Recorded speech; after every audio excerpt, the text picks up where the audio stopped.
ఈ కార్యకర్తల్ని సమూలంగా ఆర్థిక మూలాలని దెబ్బతీయాలి, వీళ్ళ బ్రతుకు తెరువుని దెబ్బ కొట్టాలి అని పశువుల నోటికాడ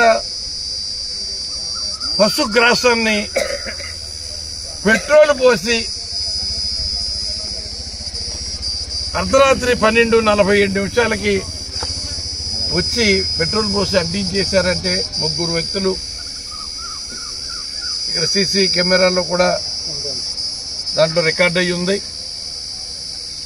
అక్కడ కంచి కామాక్షి అమ్మవారి దేవాలయం దగ్గర ఉన్న కెమెరా కూడా ఆవేళ కావాలని ఒక పథకం ప్రకారం దాన్ని ఆఫ్ చేయడం జరిగింది. ఇక్కడ ఉన్న కెమెరా ఉన్న విషయం వాళ్ళకి తెలియలేదు. మరి ఇంత పగపట్టి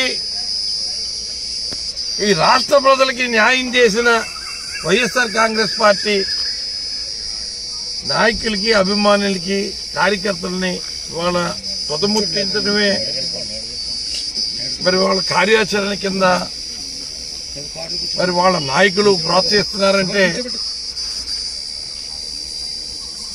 2019లో కూడా అప్పుడు 5 సంవత్సరాల తెలుగుదేశం పరిపాలనకి ప్రజలు స్వస్థపరికి అది మనం గెలిచిన గెలుపు ప్రజల కోసం, ప్రజల సంక్షేమాన్ని మనం గెలిచిన రోజు అమలు చేయాలని తపనతో పనిచేసి మనకి చేసిన తెలుగుదేశం వాళ్ళకి కానీ, జనసేనకు పనిచేసిన వాళ్ళని మనం వ్యతిరేకంగా ఓటు చేసి జనసేనకు కానీ, బీజేపీ కార్యకర్తలకు కానీ ప్రతి రాజకీయానికి అతీతంగానే పనిచేసే వాళ్ళకి పథకాలు అందించే వాళ్ళకి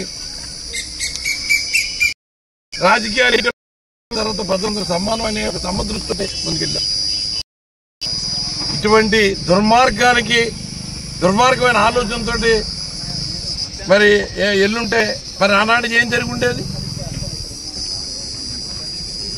ఇవాళ మరి ఇంతటి దుర్మార్గం మరి చంద్రబాబు నాయుడు ప్రోత్సహిస్తున్నాడా? చంద్రబాబు నాయుడు కొడుకు ఏదో రెడ్ డైరీ తయారు చేశానని రెడ్ బుక్ లో పెట్టి వాళ్ళందరినీ మీద దాడులు చేయండి, కత్తులతో నరకండి, పొడి చేయండి పంపిస్తాడా? మరి జనసేన నాయకుడు ఎన్నికల్లో మాట్లాడిన ఉధృతమైన ద్వారానే ఇవాళేమో చాలా శాంతియుతంగా ఉండాలని ఒక పక్క చెబుతూనే ఇక్కడ జనసేనకి సంబంధించిన ఈ రాక్షస మోకలకి సందలిచి ఇలాగ ఆస్తులను ధ్వంసం చేయకుండా ప్రజాస్వామ్యంలో వీళ్ళ ప్రజా నాయకులుగా మరి ఇటువంటి కార్యక్రమాల ద్వారా విజయం సాధిద్దాం అనుకుంటున్నారా? దీనికి